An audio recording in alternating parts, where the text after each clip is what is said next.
Good afternoon, I'm Aisha Tull. British armed forces have this morning swooped into Sudan, evacuating diplomats and their families, but leaving some civilians still stuck.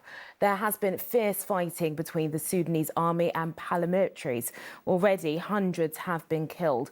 Our political reporter Amy Lewis is here. Amy, it's a complicated operation that's been launched today.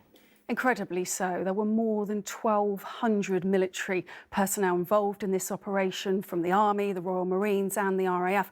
I've just got off the phone to the Foreign Office. They won't confirm the number of embassy staff who were evacuated, but they did say that it was successful and that all staff were evacuated. In the last week or so, the situation in Sudan has got incredibly serious with this violent power struggle between the military and its opposition.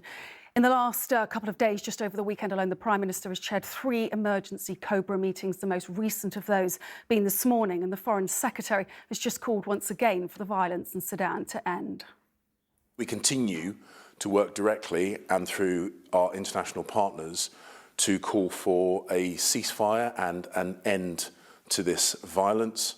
The safety and protection of British nationals in Sudan remains a priority for us, a top priority for us.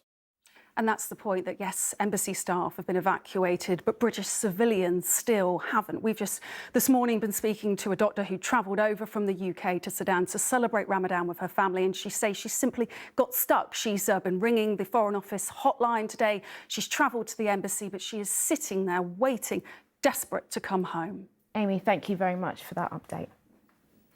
Now, the Labour MP Diane Abbott has been suspended from the party following comments that have been branded anti-Semitic.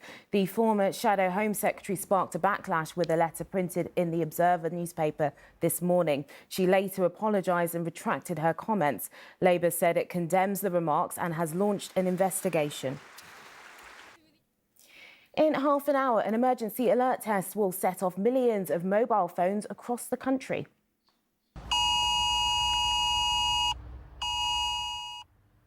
Switched on smartphones will make a sound like this for 10 seconds at 3 this afternoon. It's a warning signal that could be used in future to alert people to dangers like flooding or terror attacks.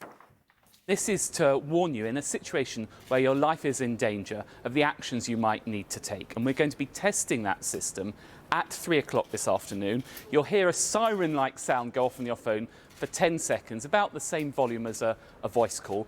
You don't need to do anything. It's just a test, but in future, this could be the sound that saves your life. Finally, this lunchtime, a first-time marathon runner has won the big event in London. Double Olympic track champion Sifan Hassan from the Netherlands finished in 2 hours, 18 minutes and 33 seconds.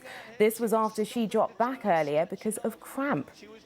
And an extraordinary feat in the men's. Kenya's Kelvin Kiptum ran the second fastest marathon on record. He completed it in 2 hours, 1 minute and 25 seconds.